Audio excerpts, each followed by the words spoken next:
pasar algo. Podría evolucionar a un deterioro cognitivo leve o también llamado trastorno cognitivo menor, ¿no? En este caso, ya va a haber un compromiso de nuestras capacidades intelectuales.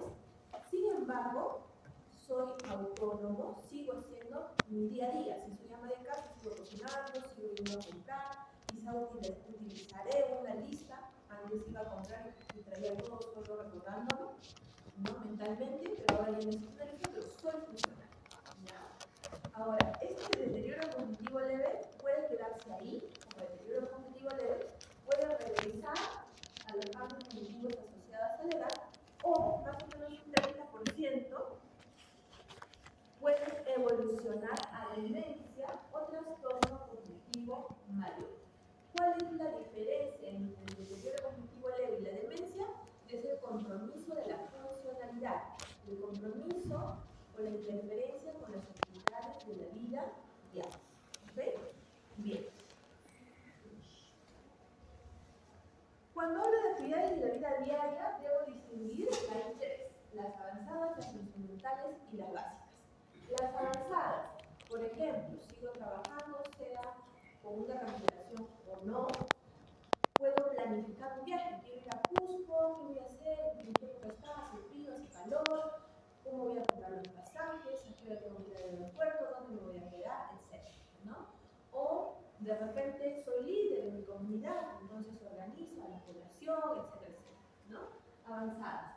Instrumentales. Si soy ama de casa, puedo ya empezar a atender si hay dificultades en cocinar, en ir al mercado, es decir, a veces tengo la lista, no traigo todo, llevé 100 soles, no sé qué hice con los 100 soles, me falta el dinero, ¿no?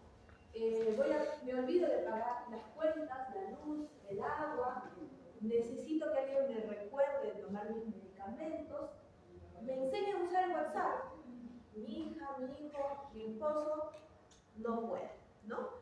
Y las básicas ya es cuando se compromete, como su nombre dice, lo básico: comer, ir al baño, asearme, vestirme, es decir, que me pongo un zapato el derecho y el lado izquierdo, o de repente quiero estar con la pijama todo el día, me quiero cambiar de ropa, etc. ¿Sí? Entonces, en función de esto, ¿por qué es importante saber esto? Porque de acuerdo a esto yo voy a decir, es trastorno cognitivo menor o deterioro cognitivo leve si se afectan algunas de estas actividades avanzadas, Si es ya una etapa leve a moderada, se afectarán las instrumentales, y si ya son compromiso de las básicas, estaría en un estadio severo avanzado prácticamente, un estadio final de la demencia. ¿Sí? Ahora, ¿qué es la demencia cognitivo mayor? Más o menos ya le había dicho, pero en general es un síndrome. Como ustedes ya saben, un síndrome tiene que tener varias causas. La causa principal es la enfermedad de Alzheimer, pero como ven no es la única. También puede estar la demencia vascular, la demencia en el contexto de enfermedad de Parkinson, de la demencia frontotemporal, por infecciones, en el HIV, en el sífilis, metabólicas, deficiencia B12, hipotiroidismo, etc. ¿Por qué se produce? Porque estas causas de alguna manera van a producir una disfunción cerebral que, como ven, puede ser reversible o irreversible. Reversible, le encuentro baja de vitamina B12, podemos reponer, ¿no es cierto? Por poner un ejemplo. Irreversible, todo está normal, todos sus exámenes han salido normales, pero le encuentro disminución del volumen del cerebro en los hipocampos, probablemente sea un Alzheimer. ¿Puedo yo curar el Alzheimer? No. Entonces es una causa irreversible. ¿Por qué se caracterizan las demencias? Porque hay un compromiso de las funciones neurocognitivas. ¿Cuáles son las funciones neurocognitivas, chicos? ¿Cuáles son? Memoria. ¿Qué más? Ya, si no, no vamos a terminar ahí. Entonces, como pueden ver ahí, son varias. No solo es la memoria o el lenguaje, está la atención, la gnosis, la praxis, la función ejecutiva, que es la capacidad que nosotros tenemos para planificar, organizar, tomar decisiones, ser flexibles mentalmente, etc. Entonces, no siempre un tipo de demencia comienza solo afectando la memoria, ¿sí? Puede empezar afectando la función ejecutiva, el lenguaje o en otros casos el comportamiento, como vamos a ver más adelante. Estos síntomas se acompañan a su vez de ansiedad, depresión, alucinaciones, ideas delirantes, etcétera, que en conjunto se llaman síntomas psicológicos y conductuales. Y en algunos casos también se van a presentar síntomas motores. Por ejemplo, un paciente hipertenso diabético que hace un infarto cerebral tiene una hemiparesia izquierda, ya tiene el déficit motor, ¿no? Pero que además tiene compromiso cognitivo. En esos casos también van a encontrar los trastornos motores. Y lo que decíamos, ¿no? Para nosotros decir demencia, tiene que comprometer la funcionalidad que ya la tocamos. Bien, ¿por qué es importante estudiar? Porque como ven, la demencia es un problema de salud pública, ¿sí? Se han hecho más o menos estimaciones y actualmente en el mundo se cree que se tiene 50 millones de personas con esta entidad. Pero se ha hecho una proyección de que en el 2050 estas cifras van a no solo duplicarse, prácticamente se van a triplicar.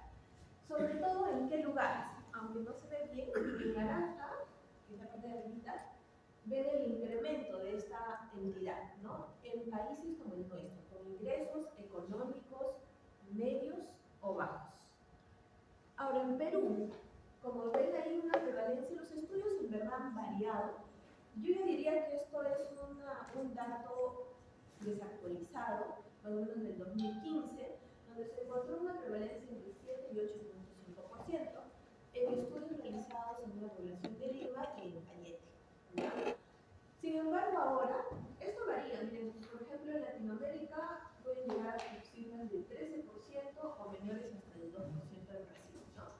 Pero realmente se han hecho estudios a raíz de la pandemia, ¿no? Como utilizando otras medidas.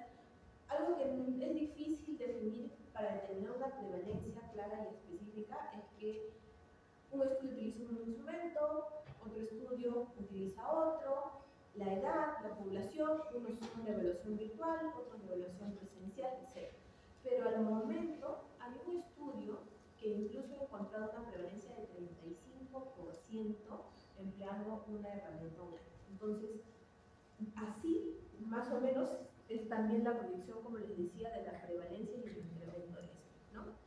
¿Cómo hago el diagnóstico? Generalmente, la persona que empieza a tener los cambios podría darse cuenta, pero ¿quién más se da cuenta? La persona que vive con él, ¿no? La hija, el cuidador, qué sé yo, ¿no? Generalmente viene y dice porque lo más común es el olvido, ¿no? Pero, como hemos visto, pueden haber otros síntomas. ¿Qué tengo que hacer yo? Tengo que verificar si realmente es un olvido patológico, ¿no? O un problema de lenguaje patológico. Si no es simplemente, pues no hay este trastorno. Y si es, ¿o qué hago para ver que sí es? Uno es que cuando llegan a la consulta nosotros tenemos que hacer la entrevista, la anamnesis, la domiciliación, etc. Y lo tomamos, como les decía, de un informante confiable. Primero escuchamos porque están viviendo. Siempre pidan ejemplos, porque ya se dan cuenta en algún momento, de repente lo que tiene es dificultad para llamar por su nombre a las cosas, pero cuando llegan a la consulta les va a decir, vengo porque se olvida, ¿no? Entonces ellos no han estudiado esta parte, no va a decir si es un problema de denominación. Entonces ustedes piden ejemplos, a ver, dígame qué se olvida, ¿no? ¿Cómo es? Denme ejemplos. ¿Desde cuándo? ¿Desde cuándo se olvida? Verificado esto, nosotros tenemos que hacer pruebas. ¿Qué pruebas hacemos en consultorio? Por el tiempo que nos da, con suerte podemos hacer un test de screening. El más conocido es el Mini-Mental, ¿no es cierto? El Mini-Mental Test. Pero también debemos explorar todo lo que habíamos visto, los síntomas psicológicos y conductuales, la depresión, la ansiedad, si hay alucinaciones, no hay alucinaciones, si hay algún componente motor o no.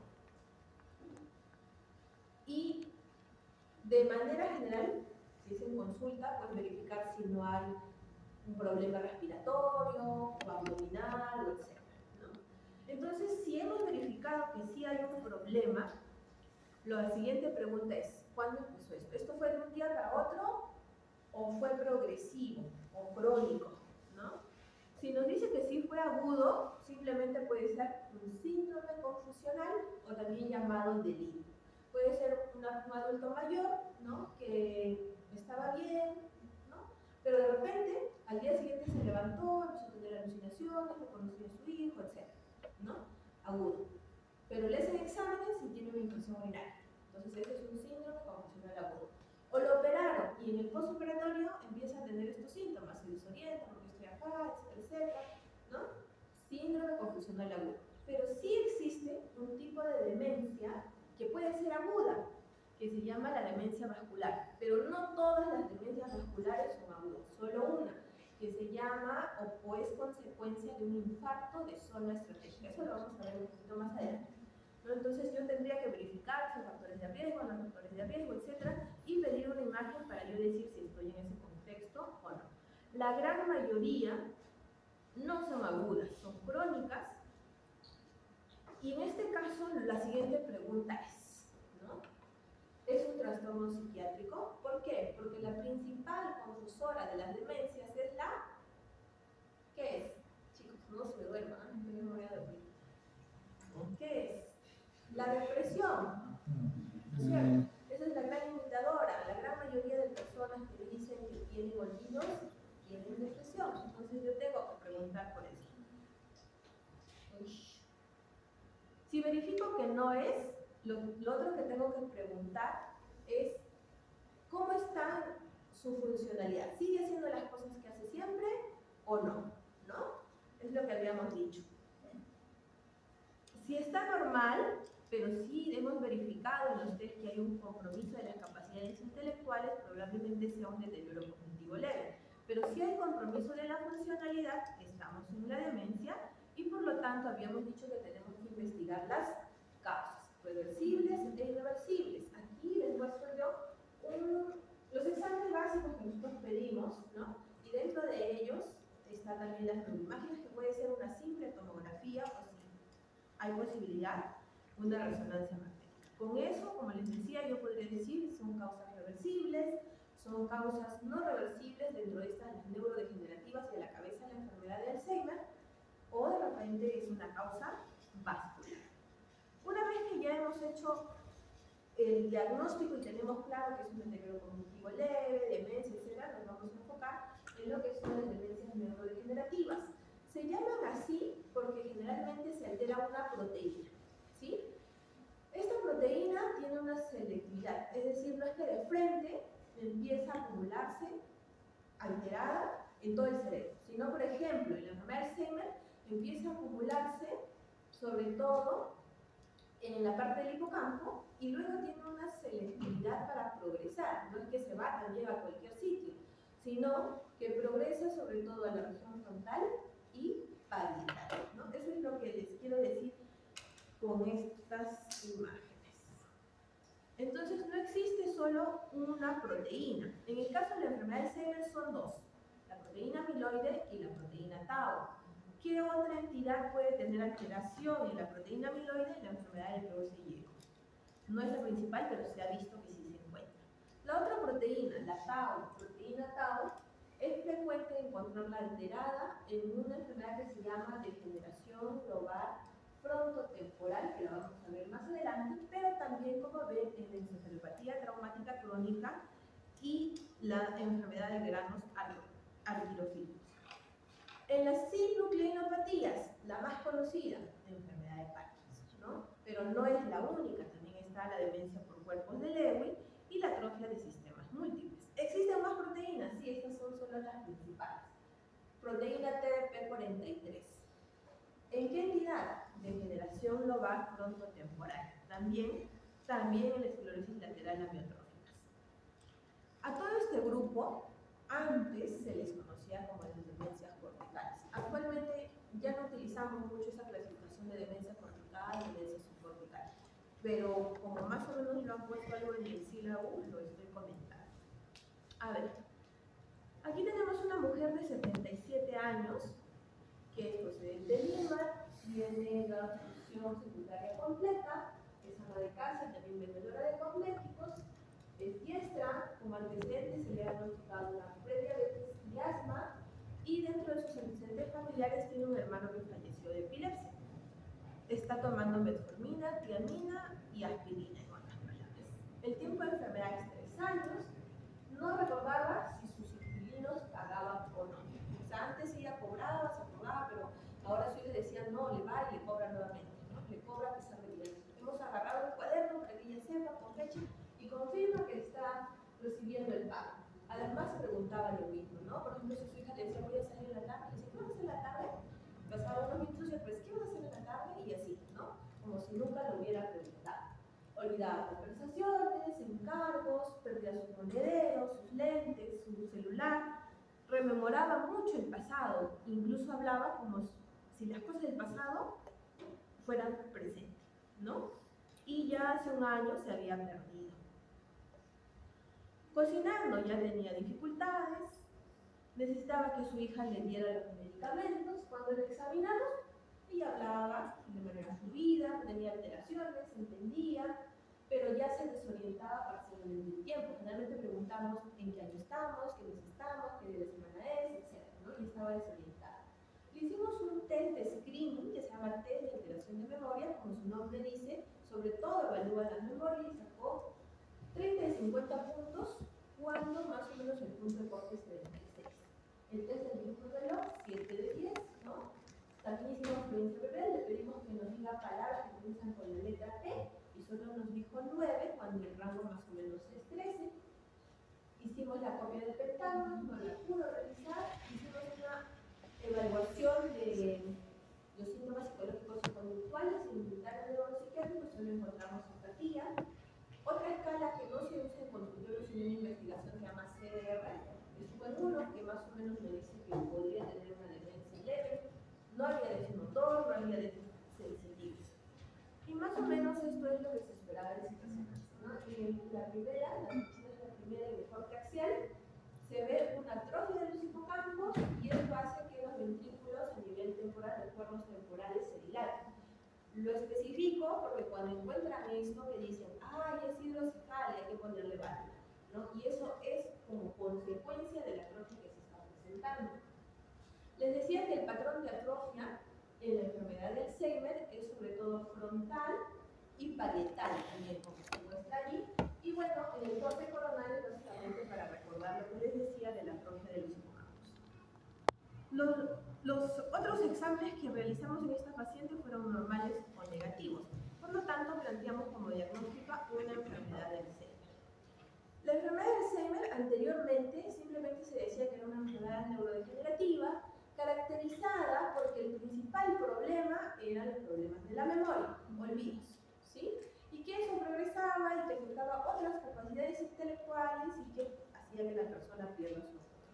Pero eso era un concepto antiguo. Actualmente, y como ven ahí desde 2018, ya están introduciendo nuevos conceptos neurobiológicos, que para yo decir que una persona tiene enfermedad de Alzheimer, tengo que demostrar que tiene las dos proteínas alteradas, el amiloide y el tau, ¿sí?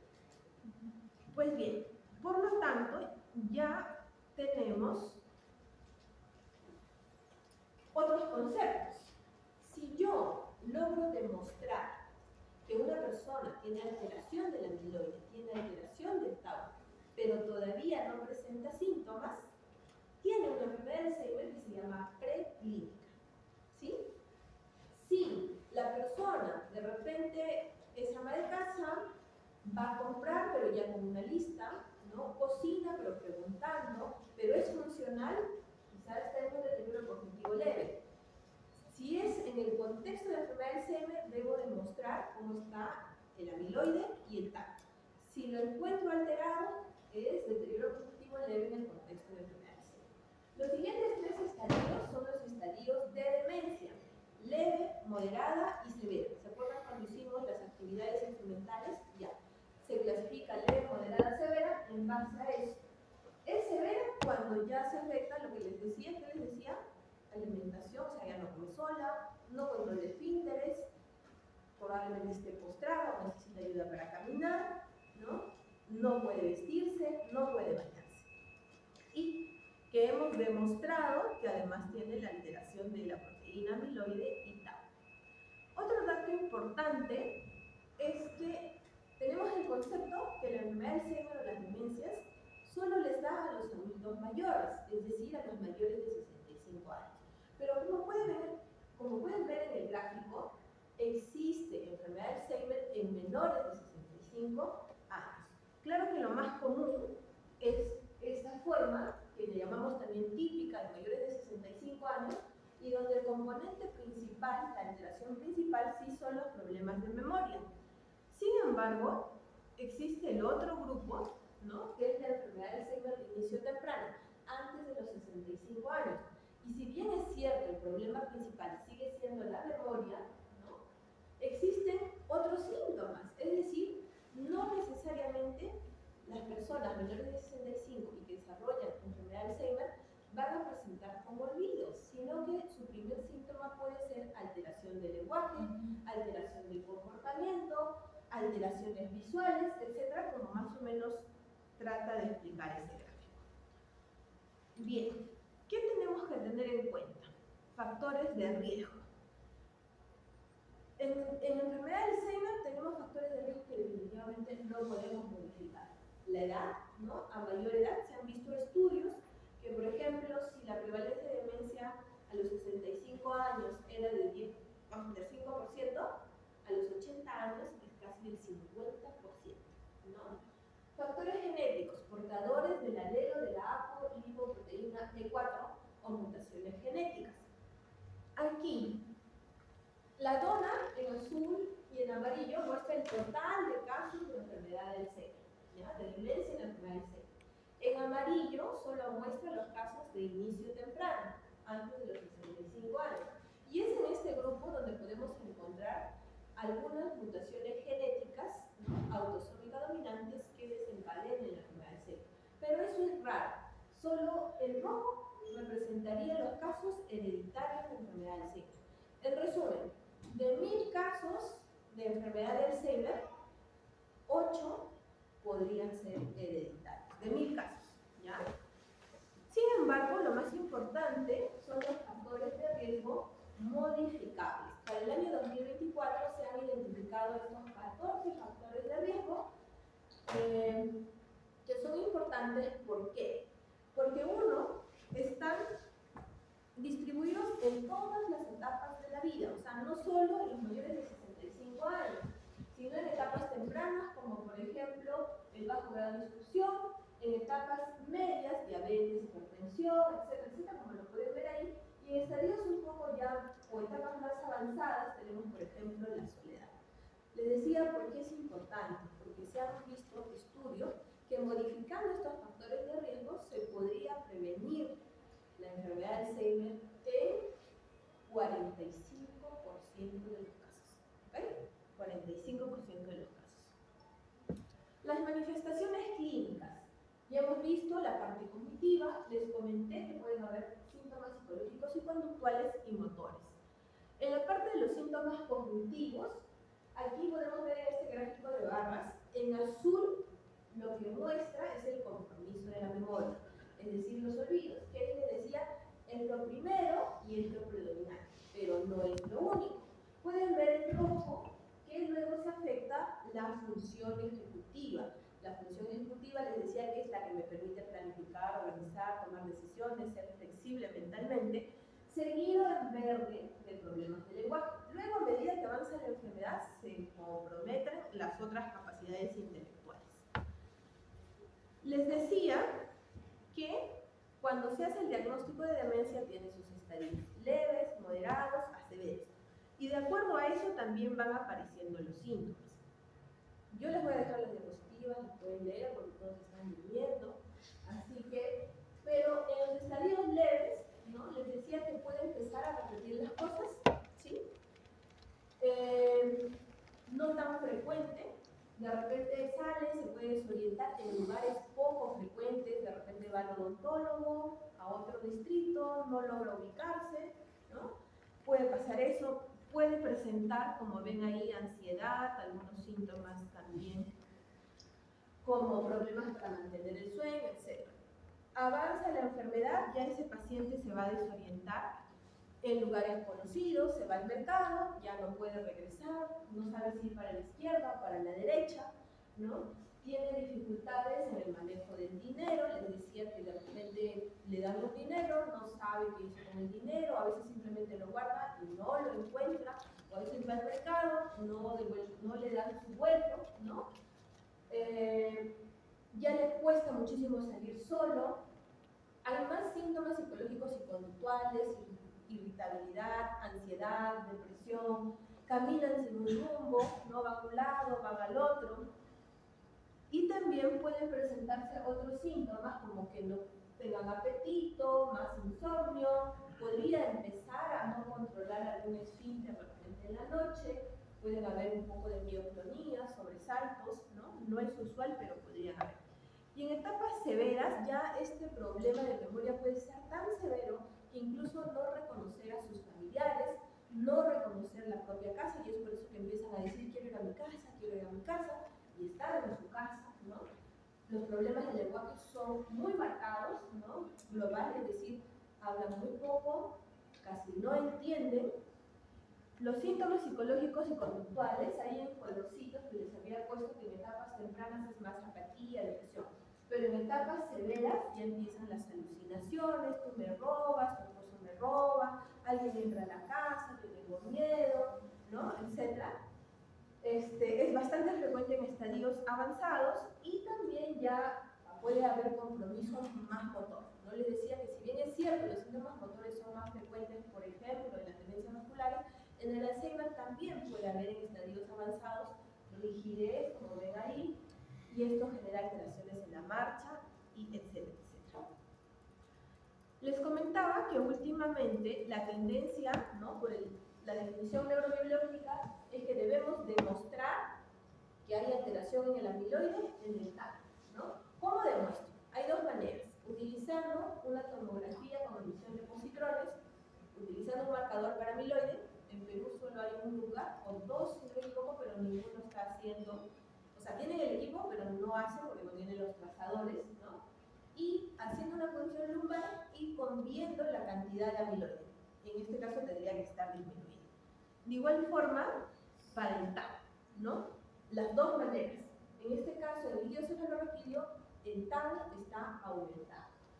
Y la N, porque este es un sistema ATN, viene de neurodegeneración.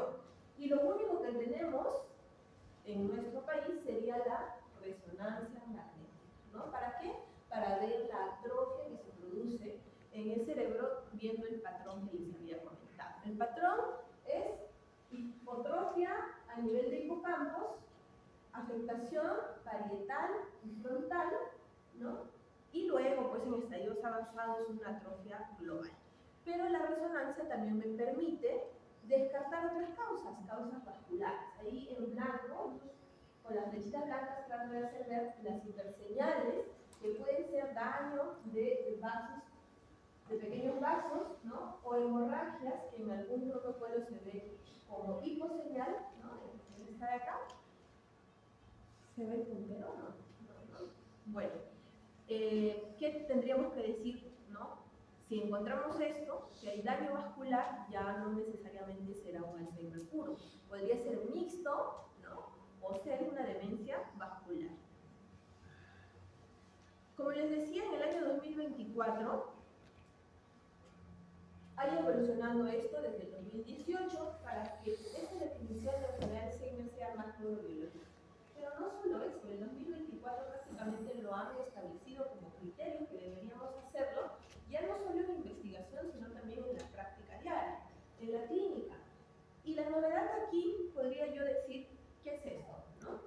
Que si bien es cierto, les decía que solo teníamos dos maneras de identificar estos biomarcadores, amiloide y tau en videocefalorraquídeo o por tomografía con visión de positrones, actualmente ya hay estudios que demuestran que se pueden hacer la identificación de alguna de estas biomarcadores en suero, ¿sí? De lo que les estoy mostrando, ahí en el círculo, la p-tau 217 es la que tiene mayor sensibilidad para decir si está o no en un contexto de vigilancia. Pues bien, ¿qué tenemos del tratamiento? ¿No? Desde el año 1995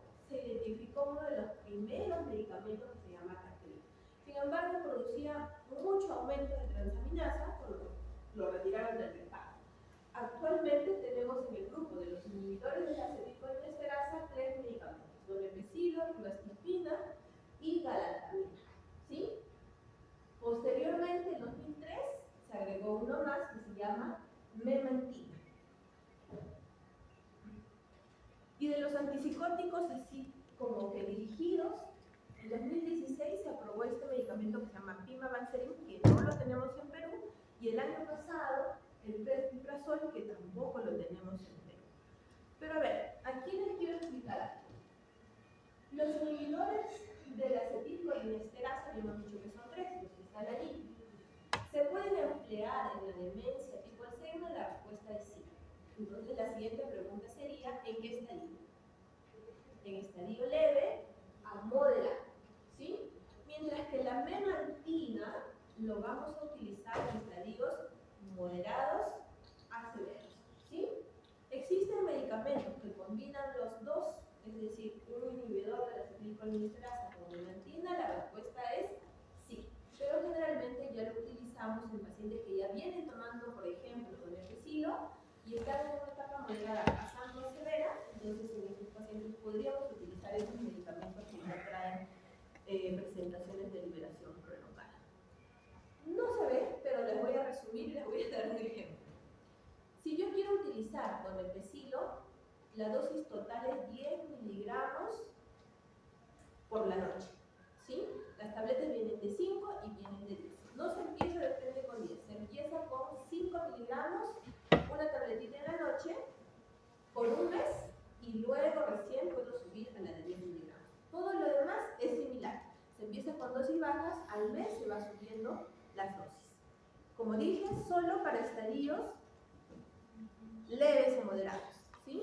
Leves a moderados. Les decía también que existe la memantina y las presentaciones combinadas. Aunque no se ve y lo tienen que creer, ahí dice que es para estadios moderados a severos. Ojo, porque lo recalco porque siempre luego llegan al consultorio y ya vienen de frente con memantina y están en el deterioro cognitivo leve.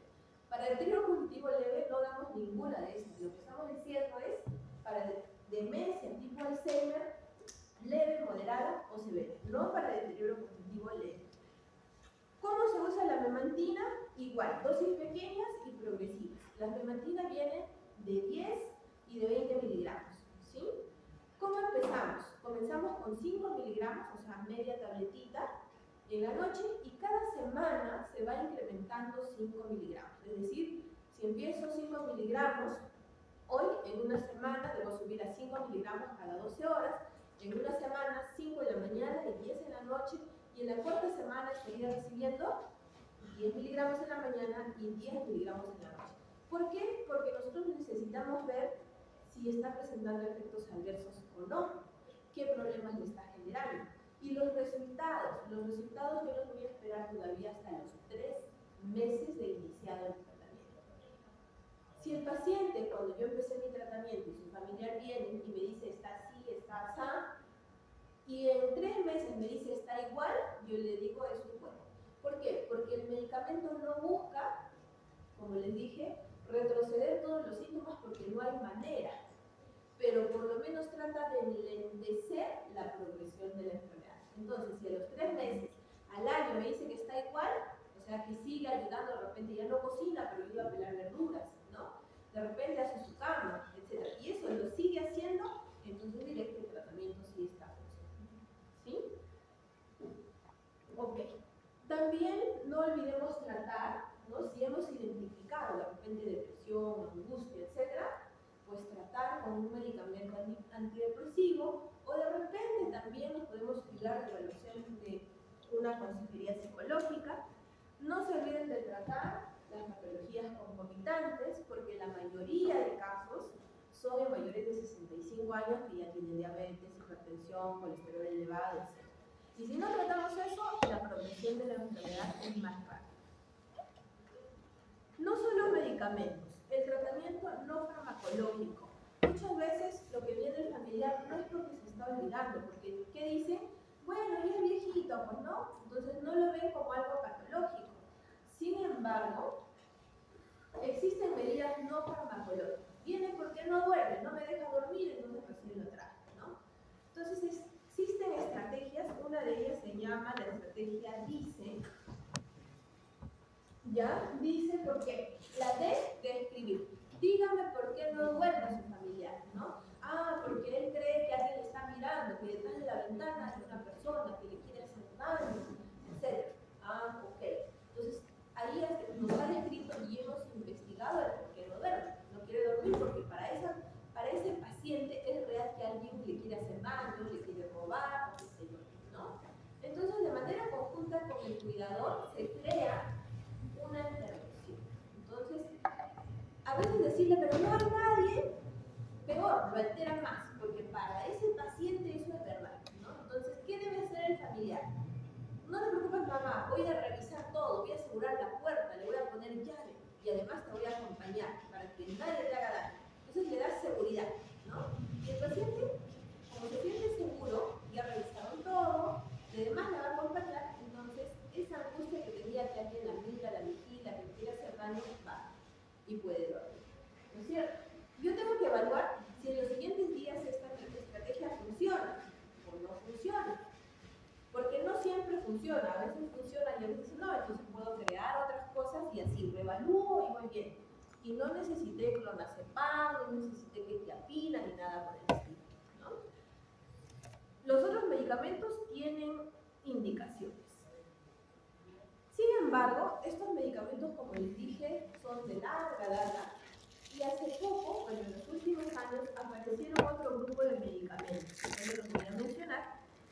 El primero fue aprobado en junio del 2021, que se llama aducanumab, que son anticuerpos monoclonales. O sea, ¿qué hacen esos anticuerpos monoclonales? Una vez que están infundidos intravascularmente, tratan de remover el amiloide. Este medicamento se aprobó, pero en un medio de conflictos, porque tenía dos ensayos clínicos. Uno que decía, sí sirve, es cierto que remueve el amiloide y también mejora, ¿no?, las capacidades cognitivas, y el otro que no salió con buenos beneficios. Pero a pesar de eso, porque no había otros medicamentos, se aprobó.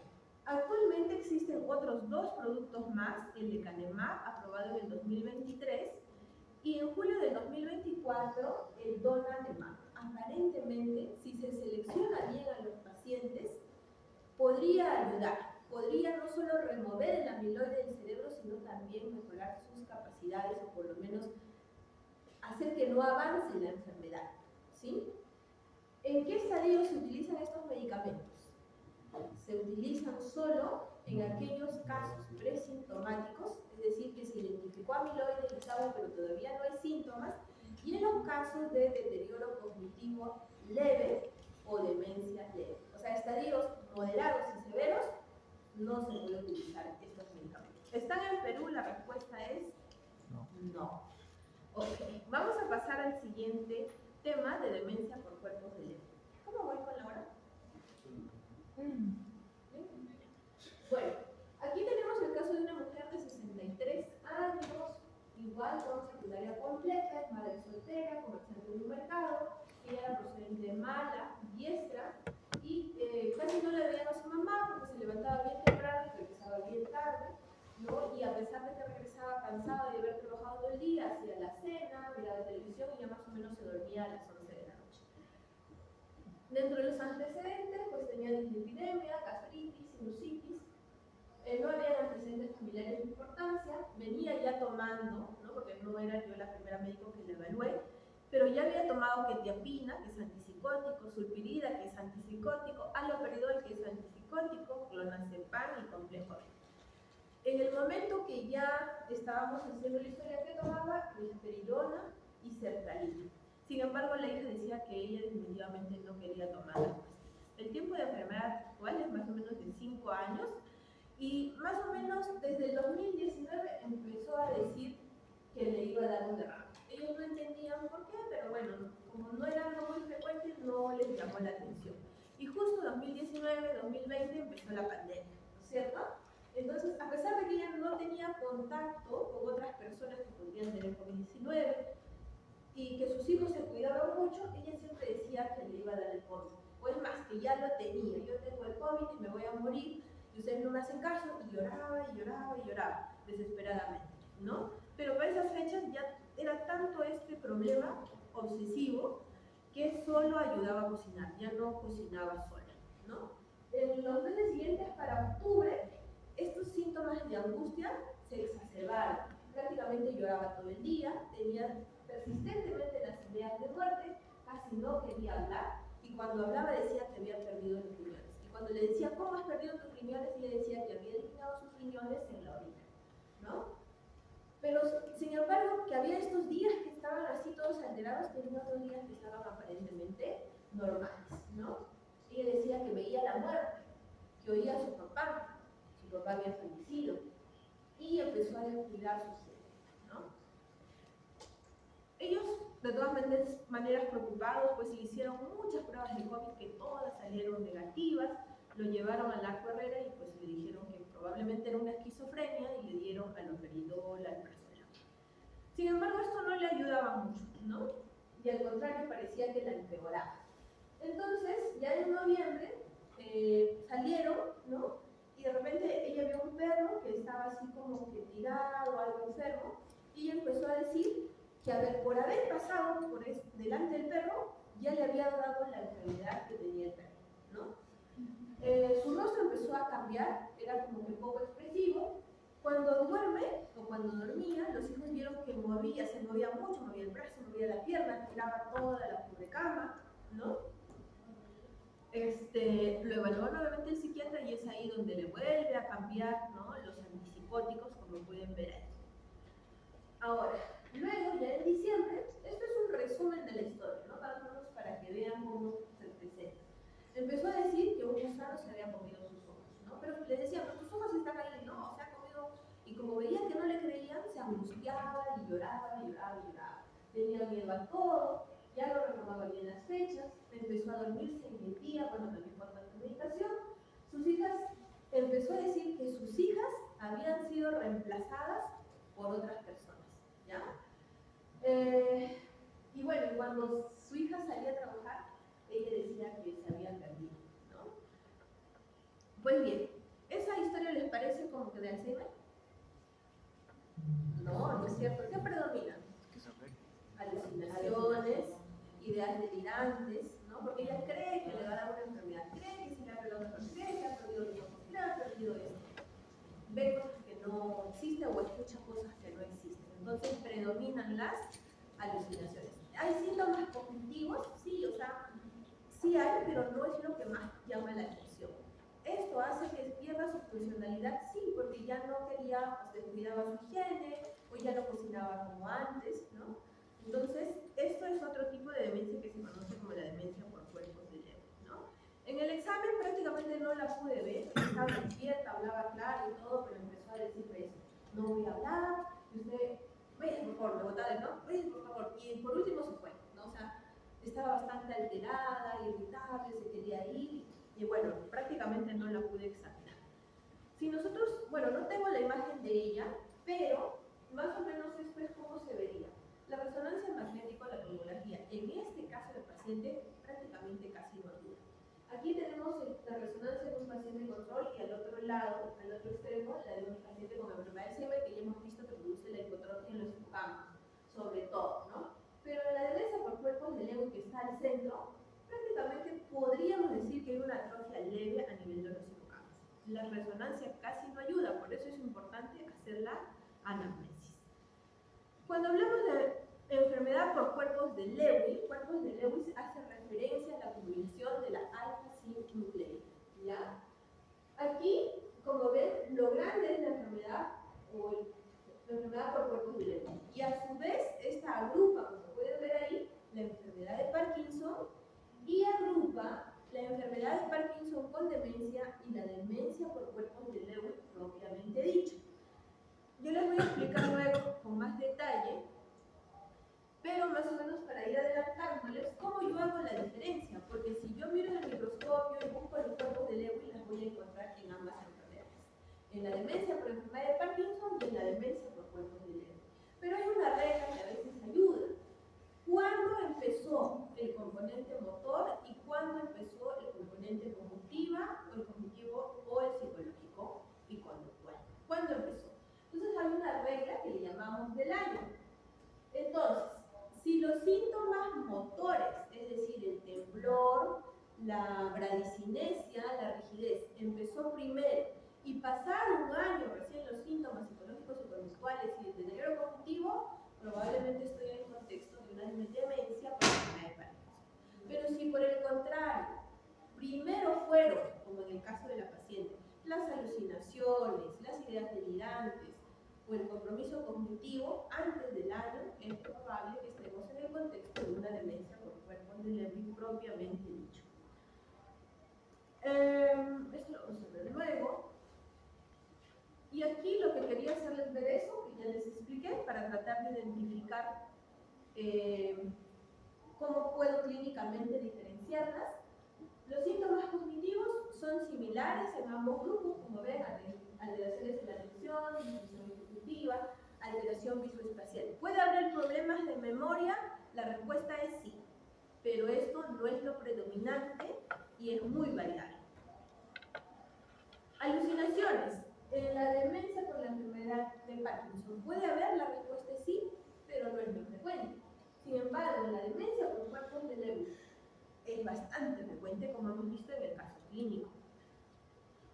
El deterioro cognitivo puntual. Recuerdan que en el caso yo les decía, hay días que está normal, pero hay días que se duerme mucho y hay días que tienen muchas alucinaciones, angustia. Esa fluctuación también es característica de la demencia con cuerpos de Lewy.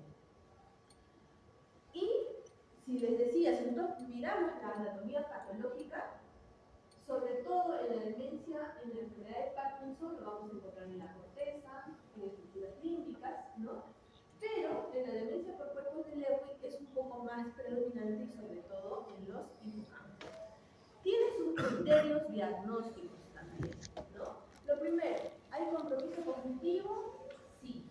Disfunción ejecutiva, alteración de la atención y alteraciones sobre todo visoespaciales. ¿Qué más? Otras características. Cognición fluctuante, lo que ya hemos visto. Desórdenes del trastorno del sueño REM.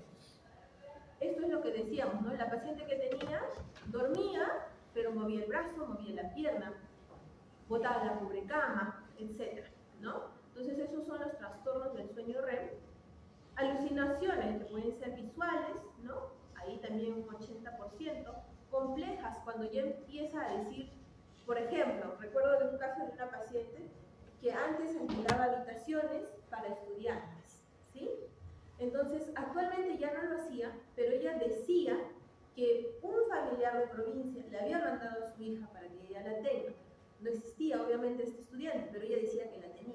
Y que estaba asustada porque en el copo del árbol que estaba frente a su casa había personas que le querían hacer daño. O sea, su alucinación era compleja. Eso se puede ver en la demencia con cuerpos de Lewy. Parkinsonismo, como ya lo habíamos dicho. ¿Existen otras características que podrían ayudar? Sí. La sensibilidad a los antipsicóticos. ¿Recuerdan cuántos antipsicóticos tenía esta paciente? Le pusieron uno, no le ayudaban, también parecía que le hacía mal. Le pusieron otros, tampoco le ayudaban, parecía.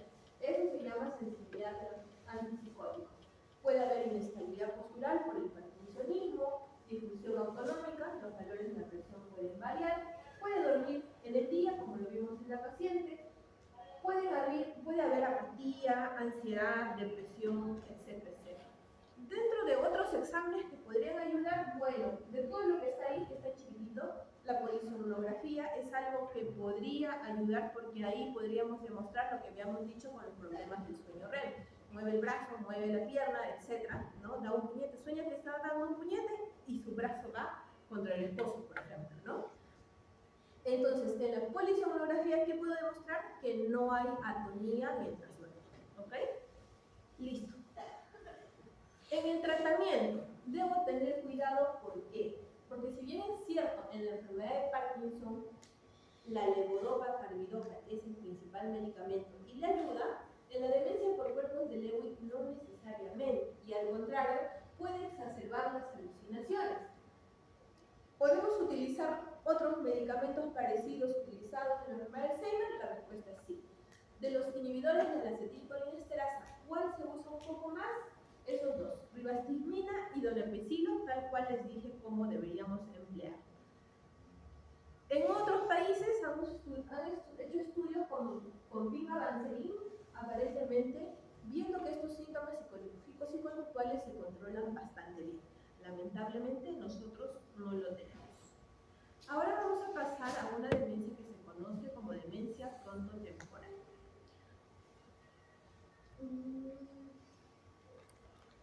A ver, yo voy a pasar todo porque justo lo que quise poner primero ha salido último.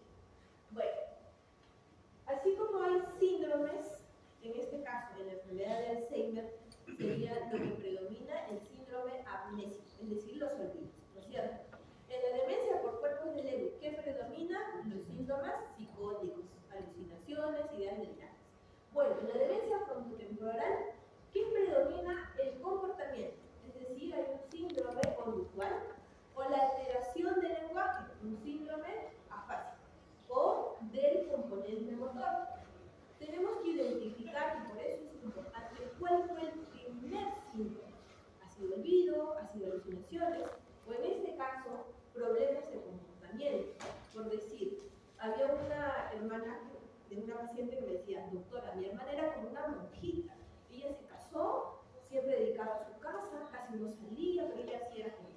Y ahora no, doctora, él empezaba a llamar a sus amigas de colegio, las invita, ella pone, se paga sus chelas, decía, no. Mi hermana no era así, ¿no? Entonces, un cambio del comportamiento y sobre todo otra característica es que es en menores de 65 años. Entonces, si conocidos los síndromes, ¿no? Cómo se inicia, hablamos de la demencia frontotemporal. Pero esto es un término también clínico, que a su vez se va a dividir en tres entidades. Estos son los subtipos: la variante conductual y las otras dos que son las variantes que afectan el lenguaje, la afasia progresiva primaria. Sin embargo, estas se combinan con otras enfermedades, con la esclerosis lateral amiotrófica, con la degeneración córtico-basal y con la parálisis supranuclear progresiva, que es lo que estamos hablando del CEPS. Y existe un término más, ¿no?, que está en el otro extremo, que es la degeneración lobar frontotemporal. Ese término es más patológico. ¿Por qué? Porque habíamos dicho que en la enfermedad de Alzheimer, ¿qué proteínas se alteraban? Tau y amiloide. En la demencia por cuerpos de Lewy, ¿qué proteínas se alteraban? Alfa-sinucleínas, ¿no es cierto? Pero en la degeneración lobar frontotemporal son más. O sea, tenemos a la proteína tau, a las TDP43 con sus tipos A, B y C, y también FUS. Estas son solo las principales. Existen otras proteínas. O sea, en la patología es mucho más compleja, como pueden ver acá, pero las principales están ahí. TDP43 y puede dar todos los fenotipos que está arriba. FUS igual, ¿no? Y tau también puede dar todos los fenotipos que acabamos de hablar, es decir, los subtipos, ¿no? Sin embargo, cuando hablamos de la proteína tau, hay tau alterado de 4 repeticiones y 3 repeticiones. Cuando nosotros miramos en el microscopio y encontramos que hay alteraciones en la tau con 3 repeticiones, esa es lo que se llama enfermedad de Pick. Inicialmente, cuando empezaron a investigar esta enfermedad, solo le decían enfermedad de Pick a todo lo que ya hemos visto, ¿no? Pero actualmente se utiliza el término de enfermedad de Pick si patológicamente identifica la proteína tau y sobre todo su isoforma 3R. Ahora, he puesto esto que parece terrible, pero es para explicarles lo otro que han puesto en el sílabus. La otra de las demencias que nos pedían explicarles es la gliosis cortical progresiva, ¿ya? Comparado con la enfermedad de Alzheimer, la demencia frontotemporal tiene más componente genético hereditario. Habíamos dicho que la enfermedad de Alzheimer era de 1000 casos, 8, ¿no es cierto? Ya, pero acá no. Acá dicen que el componente hereditario podría, dependiendo de la población estudiada, estar presente hasta en un 40%. 40%. Y las mutaciones autosómicas dominantes en un 10%. Entonces, ¿qué genes están alterados? Están aquí: la granulina, la C9 o RG72, el BCP, el TAP-BP, el TBK, etc. Pero si nosotros vemos que dentro de esas mutaciones se afecta llama el MAP. Entonces, hablaban anteriormente de la gliosis cortical progresiva. ¿Qué quiere decir? Que ese término ya no está en uso, que está dentro de la demencia frontotemporal. Entonces, acá les contaba un poco de la historia, ¿no? Que desde 1949 identificaron esto, pero que lo llamaban como enfermedad de tipo 2, ¿no? Posteriormente, ya en 1967, le dan estos nombres, ¿no? Como la gliosis cortical progresiva o primaria, y ya después de 1980, prácticamente, como ven que es una mutación en el MAPT, o en el que está en el gen 17 del brazo largo, entonces ya lo incorpora dentro de la demencia frontotemporal, ¿sí? Eso es solo para aclararles lo que el sílabo pedía. Pues bien, vamos a hablar sobre la variante más frecuente de la demencia frontotemporal, que es la variante conductual.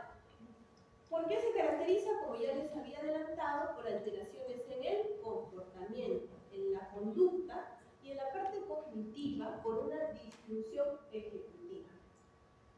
Hablamos cuando mostramos la lámina de enfermedad de Alzheimer y pusimos que un punto de corte eran los 65 años. Mayores de 65 y menores de 65. Menores de 65 son las demencias de inicio temprano. ¿Cuál es la causa más frecuente? Sigue siendo enfermedad de Alzheimer. Pero la segunda causa más frecuente de demencia de inicio temprano es la demencia frontotemporal variante conductual. La prevalencia varía. En Perú se hizo un estudio en 2015 que encontró 1.9%. O sea, es una enfermedad rara. Sin embargo, este estudio fue realizado en mayores de 65 años. No sabemos si en menores de 65 quizá la prevalencia nuestra es mayor, pero son los estudios que tenemos actualmente. Lo que se les había dicho, que hasta un 40% podría tener historia familiar y el % con mutaciones autosómicas dominantes. A ver, acá les voy a contar esto. Es un caso, un paciente varón, ojo, 47 años, lo que les decía, menor de 65, es procedente de Lima, su grado de función es superior técnico, completo, mecánico, taxista, casado, y sobre todo en este tipo de pacientes investigamos cómo era la persona antes, ¿no? Y la esposa lo describió como un padre muy preocupado por sus hijos, trabajador y muy preocupado por sus hijos. A los 46 años se volvió muy pasivo, ¿no? Ya no se preocupaba por sus hijas, ¿no? Le llamó mucho la atención que se acuerdan que había una época en que se podía retirar la AFP, ¿no? El dinero de la AFP, pues él lo retiró, pero nunca les dijo a su esposa qué hizo con el dinero, si lo invirtió, si fue para pagar cosas que tenía en el taller. No se sabe qué hizo con el dinero. Empezó a hablarle a cualquier persona. Él era taxista y a veces iba al mercado, dice, y le empezó a hablar con toda confianza, como si conociera a personas que nunca había visto. Se volvió como un joven enamorador, me dice. Claro, nosotros somos casados, me decía, pero ahora es como si recién me hubiera conocido.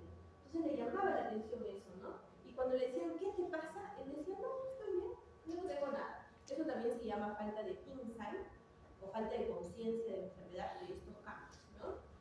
Ahora, ¿qué más pasó? Empezó a desarrollar su aspecto físico, ya no se cambiaba, se empezó a dormir en el trabajo, como tenía un taller, tenía personal que tenía que administrar, tenía que entregar, por ejemplo, le mandaba a arreglar un carro y le decía para tal fecha, y él, con él no era, ¿no? Se quejaban mucho, entonces su hija dijo, ay, seguro mi papá está estresado, mejor lo voy a llevar al Cusco, porque él es del Cusco, entonces que hable con sus hermanos, que le hablen, que se porte bien, etcétera, etcétera.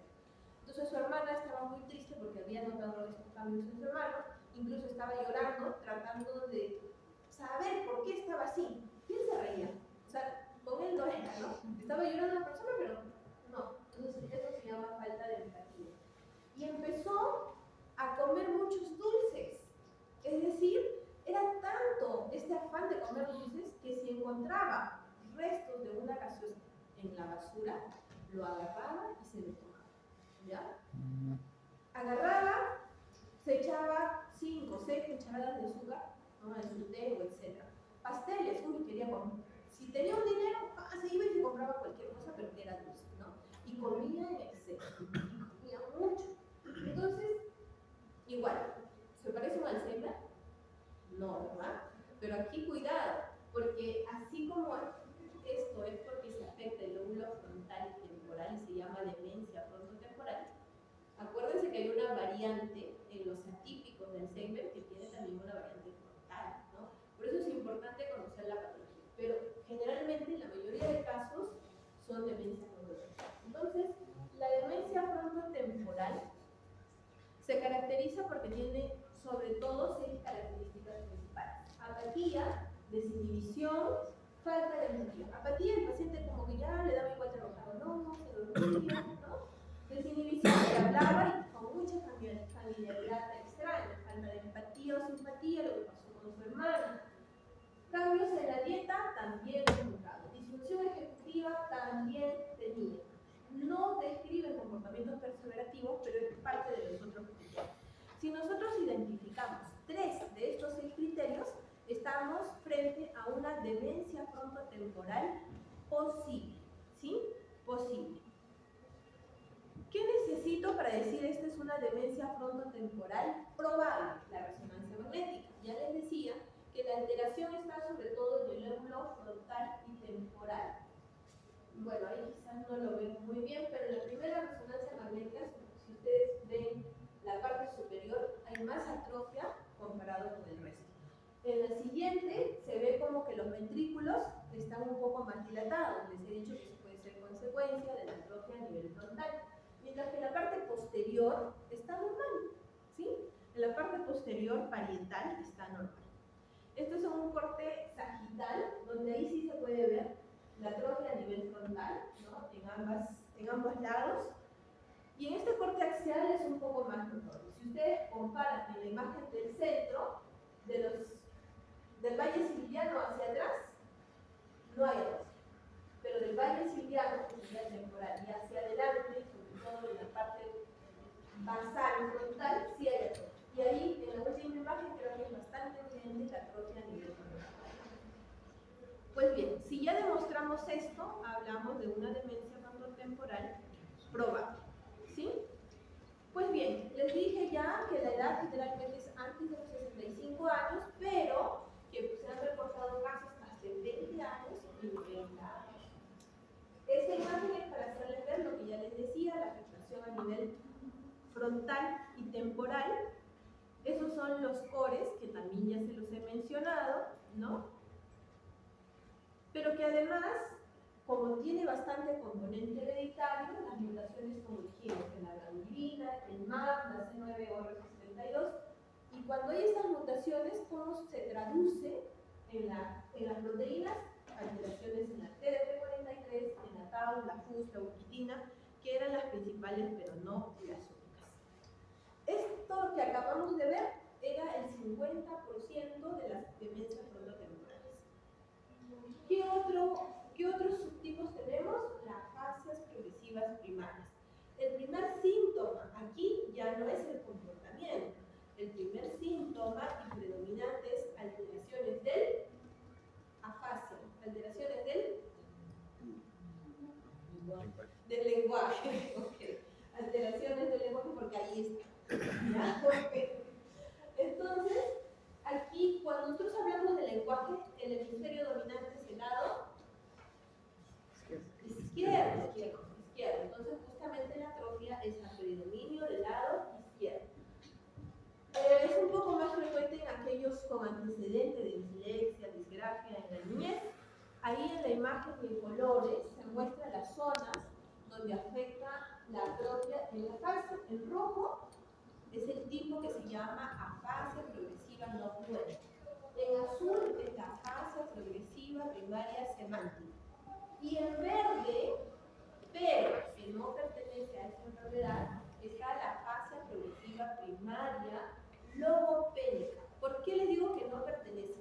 Porque a pesar de que afecta primero el lenguaje, cuando han visto la anatomía patológica, se encuentra amiloide y tau. Entonces es la alteración del lenguaje, ¿no? Pero en el contexto de la enfermedad. En el contexto de la demencia frontotemporal, solo las dos primeras, la no fluente y la variante semántica. Entonces ahí teníamos los dos subtipos que les decía.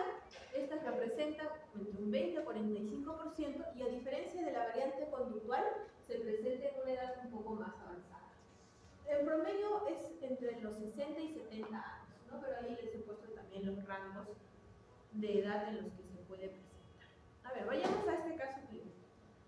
Les dije, ¿no? Más o menos a los 70. Es una mujer de 73 años, tiene grado de instrucción superior universitario, es psicóloga, diestra, y en el año 2018 ella misma y su hijo empezaron a notar que se trababa para hablar. Esos son los términos que utilizaba.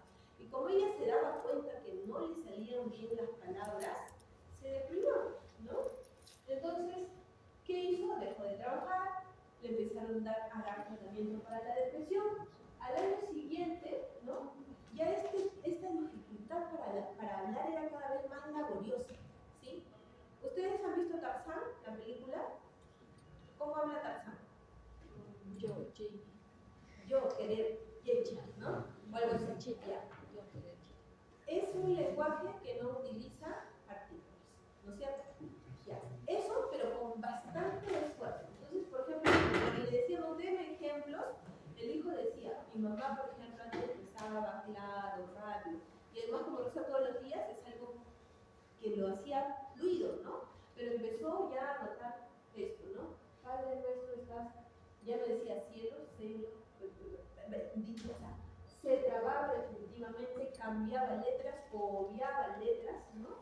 Y él decía, es más fácil que mi mamá vaya y traiga lo que quiere, que me diga qué cosa quiere y que yo lo vaya a traer. ¿Por qué? Porque tenía esa dificultad para poder expresarse. Y también al inicio era más fácil que ella lo escriba que lo diga.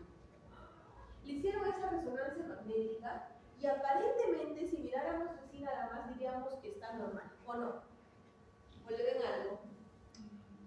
Bueno, si hemos dicho que hay alteración del lenguaje y que el lado afectado podría ser el izquierdo, pues sí hay una pequeña diferencia. Si ustedes ven a la altura del valle siliano, hay más atrofia que en el lado derecho, pero esta resonancia fue informada como normal.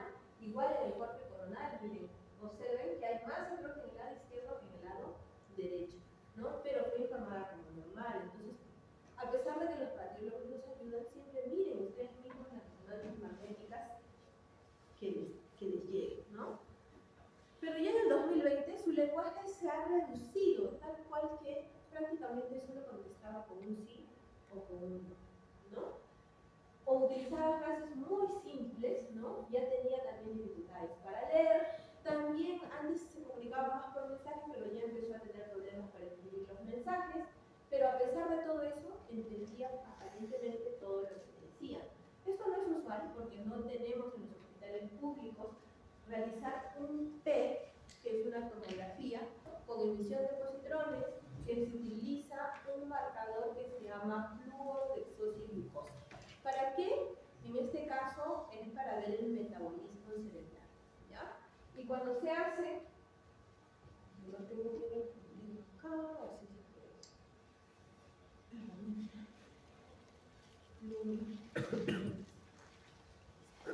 Entonces, aquí, por ejemplo, en esa imagen, bueno, pueden ver el lado izquierdo, ¿no? Se ve como más azul o como más violeta, mientras que el lado derecho se ve como un poquito más naranja, ¿no? Entonces, eso y en todas las otras imágenes a nivel frontal, ¿no? En esta, por ejemplo, en esta otra, se ve un hipometabolismo a nivel, sobre todo, del lado izquierdo. ¿En qué zona principalmente? Ahí la frontal insular posterior izquierdo. Esa es la zona que se afecta primero en la fase progresiva variante no fluente. ¿Qué en la patología que se ve? Sobre todo alteraciones en la proteína tau, en su isoforma 4R y en algunos casos la TDP43.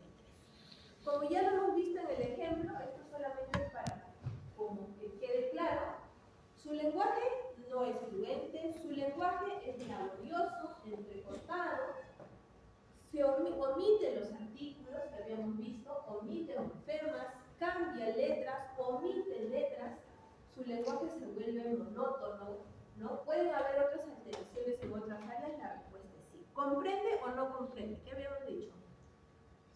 Sí comprende, ¿no es cierto? Puede haber apatía, agresividad, etc. Y esta forma, esta variante se puede juntar con la parálisis supranuclear progresiva o la degeneración córtico-basal, o la enfermedad de motoneurona conocida como ELA, ¿no? Supongo que tienen un tema de parkinsonismo que también ahí van a profundizar un poco eso. Ahora, la otra variante es la variante semántica. Aquí el problema no es la dificultad en la fluencia. Este paciente habla clarito, no hay mayor alteración en la... o sea, no hay dificultad para articular las palabras. Sin embargo, tiene como vacío, porque no puede encontrar el nombre de las cosas. Entonces, si es un poco pausado, no es porque tenga esfuerzo para hablar, sino porque no encuentra el nombre de las cosas. Quiere decir, por ejemplo, alcanza con ese lapicero y dice, eso pues, eso que está ahí, que hay varios colores que yo uso para escribir, pero no logra decirme el nombre del objeto, ¿no? Entonces, si yo le digo, por ejemplo, lo que quieres es el o sea, le doy una clave, no mejora tampoco, ¿no? Entonces, pues, esa dificultad es, por ejemplo, quiero decir una manzana, está escrito, puede tener la dificultad, o sea, le muestran la manzana en sí, puede tener la dificultad, le muestran la foto de la manzana, puede tener también la dificultad. Su comprensión auditiva, ¿no? Tiene dificultad, pero para comprender palabras. Generalmente la comprensión de frases está un poco preservada. Pero si por ahí les pongo un ejemplo. Usted vino en taxi, ¿no? ¿Me escucha? Y me dice, ¿taxi? ¿Qué es taxi? O sea, no logra tener el concepto de la palabra en sí. O sea, me entiende que estoy preguntando cómo ha venido al consultorio, pero no logra decirme la palabra, el concepto, no logra decir eso, ¿no? Pueden haber parafases semánticas, si le muestro la manzana me dice que espera, ¿no? Eso se llama una parafase semántica. Cuando le pido que repita palabras, lo hace, ¿no? La memoria semántica es aquella que nosotros adquirimos, pues, todos los conocimientos que adquirimos estudiando, por ejemplo, ¿no? Entonces hay una pérdida de ese tipo de memoria también. Puede haber dificultad para reconocer a personajes o rostros conocidos. Entonces, cuando yo les digo, ¿quién es? Todos están con afasia. O si les digo, ¿qué es esto?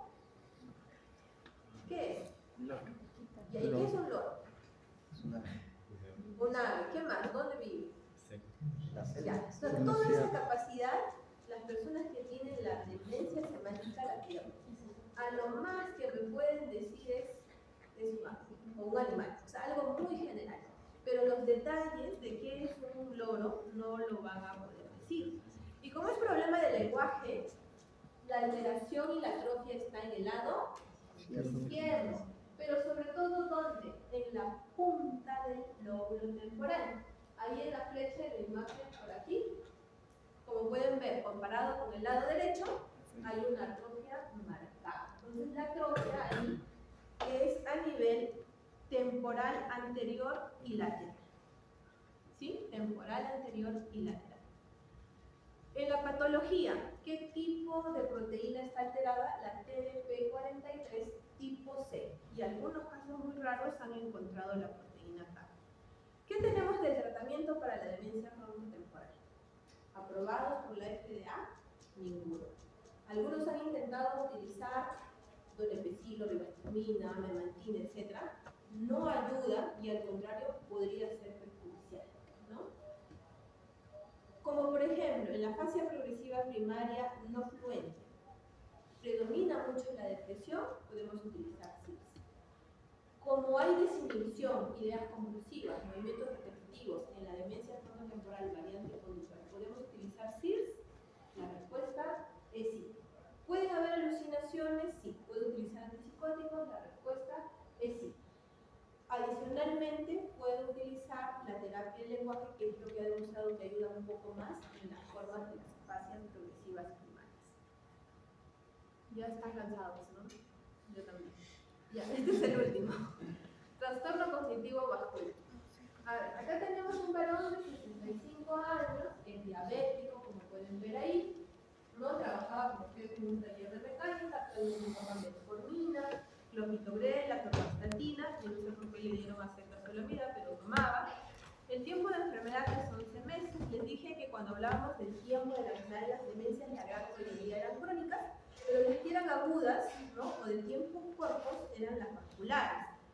Y bueno, ya habían identificado que no controlaba esfínter vesical, que no ubicaba su habitación, pero le habían dicho que tenía solo un infarto cerebral y ya, ¿no?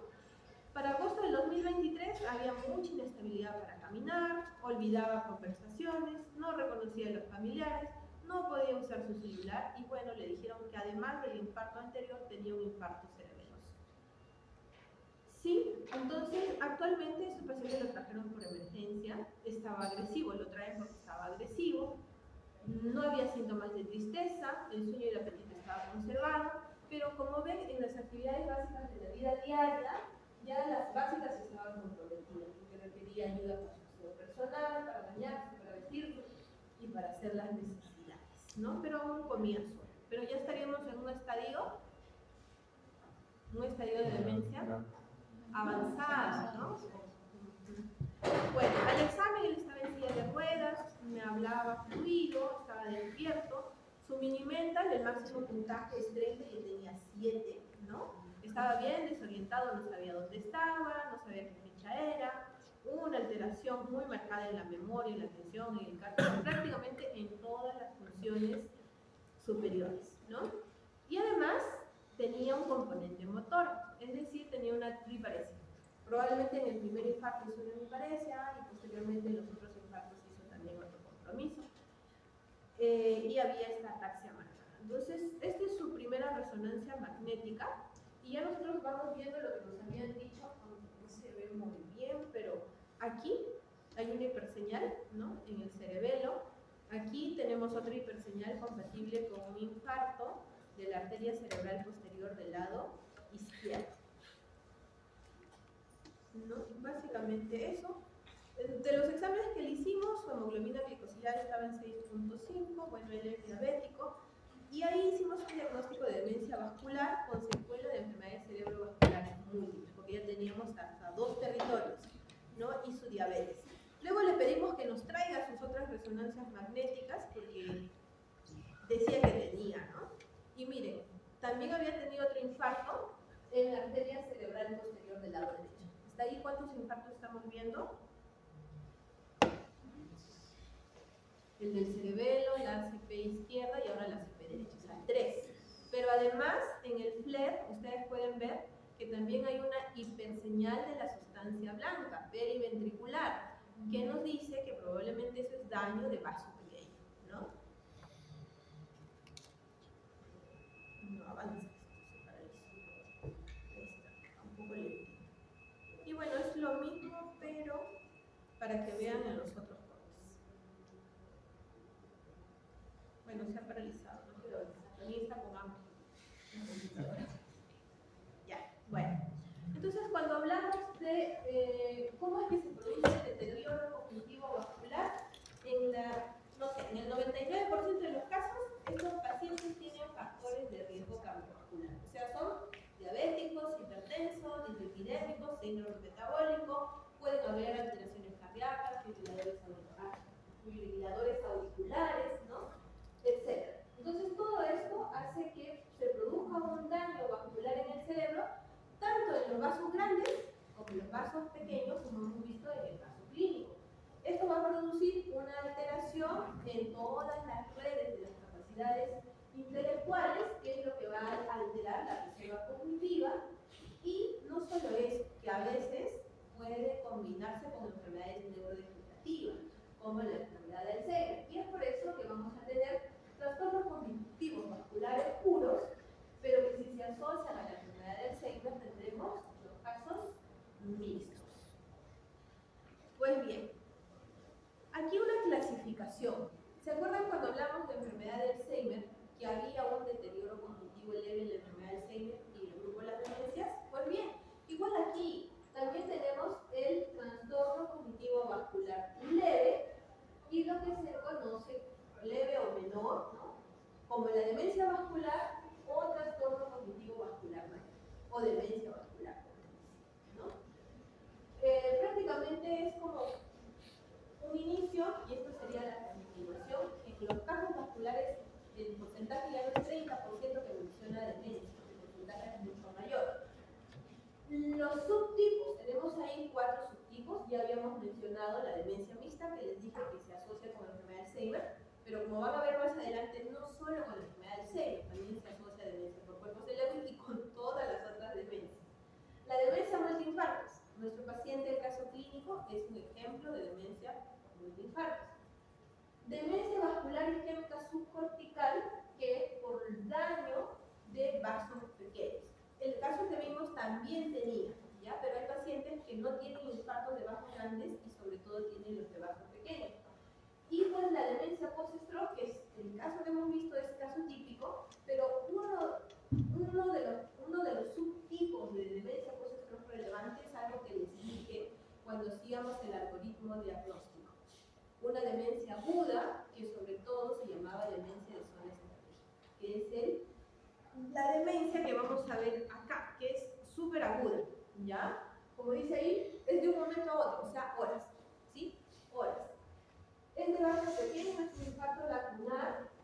Esas son las zonas que se puede afectar, pero sobre todo en la resonancia magnética y donde está la flechita, miren, es un infarto bien chiquitito que está en blanco o hiperseñal o hiperintensidad en la zona del tálamo, ¿sí? Entonces, si se infarta ese pequeñito, esa zona, el paciente, su fuerza está bien, ¿sí? Sus reflejos están bien, pero su capacidad cognitiva y sobre todo la memoria está afectada. Es el único o es la única demencia que se puede presentar de forma aguda. El diferencial les dije que eran los delirios o el síndrome confusional agudo. Entonces, la otra forma de enfermedad isquémica del pequeño vaso es, como habíamos visto en la resonancia magnética, las hiperseñales en la sustancia blanca, como pueden ver ahí, ¿no? Todas estas hiperseñales son el reflejo del daño de los vasos pequeños. También en este grupo están los infartos lacunares, ¿no? Ahí como se ve en este caso hiposeñal, ya es antiguo, o en este otro, ¿no? Generalmente los hallazgos los vamos a ver en la resonancia magnética. A veces los síntomas no son fluidos como cuando son infartos de vasos grandes, pero a medida que se acumulan con la imagen A, entonces podemos tener parkinsonismo vascular asociado, por ejemplo, a alteraciones en las funciones ejecutivas, son lentos, ¿no? Decimos velocidad de procesamiento de información, me contestan, pero bien lento, ¿no? Como ven ahí, son inespecíficas, están presentes en el 90% de las personas mayores. Los infartos lacunares, 23% en ganglios basales y en tálamo, se afecta, como les decía, la cognición y también pueden afectarse los espacios perivasculares. Aquí, recuerden, cuando hablamos de enfermedad cerebrovascular, no solo nos vamos a enfocar en los isquémicos, también están los hemorrágicos, ¿no es cierto? Y aquí en la resonancia, muchas veces, ya no vamos a ver cuando son muy pequeñitos en la fase aguda. Entonces, cuando pedimos resonancia magnética, hay un protocolo que se llama de susceptibilidad magnética, que nos permite ver residuos de la hemoglobina, ¿sí? O sea, si hubo un sangrado, por ejemplo, en este caso en la flechita blanca, podemos pensar por la zona que podría ser que tuvo una hemorragia y el señor es hipertenso y que lo controlaba. Pero también se pueden ver como en la flecha amarilla, ¿no? O la rojita, que se llama hemosiderosis superficial. Puede ser en pacientes que tienen hipertensión, que tienen diabetes, pero también en pacientes que pueden tener otra condición que se llama angiopatía amiloide, ¿ya? En este caso, el amiloide no se está acumulando extracelularmente o extracelularmente. Se está acumulando en las paredes de los vasos sanguíneos, ¿sí? Y pueden dar isquemias y pueden dar hemorragias, ¿no? Entonces, eso. Miren, los que tienen esto, el riesgo de demencia puede llegar casi hasta el 50%. En personas con Alzheimer también se ha encontrado, ¿no? Serían parte de las demencias mixtas, pero en personas sin demencia también. Esto era sobre todo para hacerles ver, ¿no?, el otro grupo de los trastornos mixtos, y les decía que si bien es cierto, el trastorno cognitivo vascular se asocia bastante con la enfermedad de Alzheimer, que está ahí en rojo, que parece rosa aquí, ¿ya? También se asocia a la demencia por cuerpos de Lewy, miren, en un 16.7%. Y que no solo eso, pueden haber pacientes en naranja que tengan en la patología amiloide, tau, alfa-sinucleína y también daño vascular. O sea, al final, si ustedes ven, más del 50% de las causas de demencia está metido ahí el componente vascular. Porque, por ejemplo, la enfermedad de Alzheimer sola, solo en un 43%. En cuanto a los síntomas, es igual. Tienen síntomas cognitivos, psicológicos y conductuales. Aquí los síntomas motores son predominantes en la mayoría de los casos, ¿ya? El compromiso de la memoria, como ven, es variable, no es lo principal. ¿Qué puede haber? Disfunción ejecutiva, mucha depresión, alucinaciones, etc. ¿Ya? Pero el compromiso de memoria no es tan importante como en la enfermedad de Alzheimer. Respecto al tratamiento y la prevención, hemos dicho que la mayoría de estos pacientes son diabéticos, hipertensos, hipotilémicos, con síndrome metabólico, factores cardíacos, fibrilación auricular, etc. ¿no? Entonces, lo principal es el manejo de los factores de riesgo cardiovasculares. Ahí les he puesto los ensayos clínicos que demuestran que manejando eso se puede controlar un poco mejor y prevenir el trastorno cognitivo vascular. Esta imagen es de un estudio último publicado ahora en la conferencia de la enfermedad de Alzheimer que se llama Pointer, que es un estudio que ha visto que las intervenciones multidominio, es decir, actividad física, por ejemplo, monitorear y manejar la hipertensión, la diabetes, la dislipidemia, hacer ejercicios cognitivos, mejorar la alimentación saludable, ha demostrado que previene todo lo que es demencia y sobre todo demencia vascular, ¿no? Entonces, ¿hay otros estudios también que han demostrado esto? Sí. El estudio Finger también ha demostrado esto. ¿Se puede utilizar norepinefrina o memantina? La respuesta sí, sobre todo en aquellos casos de demencia mixta, ¿ya? Sobre todo en esos casos. Identifican esto, el paciente no tiene aspirina, no tiene atorvastatina, se lo tiene que poner, ¿no? Porque ha demostrado también que puede ayudar a prevenir. Bueno, ya estamos acabando. La enfermedad de Alzheimer, como han visto a lo largo de toda la charla, es la causa más frecuente de demencia, pero no es sinónimo de demencia, ¿ok? En el diagnóstico lo más importante, ¿no?, es seguir todos estos pasos que hemos visto. ¿Por qué? Porque existen causas reversibles de demencia. Si yo encuentro a mi paciente con un TSH de 40, ese paciente tiene hipotiroidismo. ¿Es causa tratable? Sí, entonces por eso es importante. Yo veo la resonancia magnética y hay hidrocefalia, tengo que identificar la causa. Le podemos colocar una válvula y el paciente podría mejorar, ¿no? Existen causas reversibles. Sin embargo, en el otro gran grupo están las causas neurodegenerativas, que como han visto, no solo es Alzheimer, existen varios tipos de demencias neurodegenerativas que tienen sus características principales. ¿Qué tengo que identificar? ¿Cómo era su basal previo, el primer síntoma, el síntoma predominante y cómo se han ido sumando los síntomas a lo largo de la enfermedad? El tratamiento es personalizado, ¿no? Algunos serán diabéticos, otros no sé, tendrán deficiencia de vitamina B12, pero también tendrán la atrofia, ¿no? No olviden, no solo es tratamiento con fármacos, sino también existen medidas no farmacológicas que sobre todo ayudan a mejorar los síntomas psicológicos y conductuales, y al final el objetivo es mejorar la calidad de vida del paciente, pero también de sus familiares, porque muchas veces el paciente no se da cuenta, ¿no? Pero quién sufre, quién no duerme, quién tiene que estar cuidando que no se escape, qué sé yo, son los familiares. Entonces la idea es mejorar la calidad de vida de toda la familia. Y bueno, eso es todo. No sé si tienen preguntas o nos vamos a comer todos. Sí.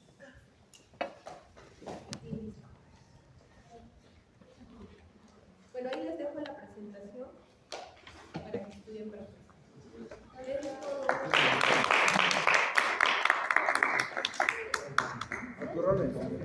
No les una. Gracias.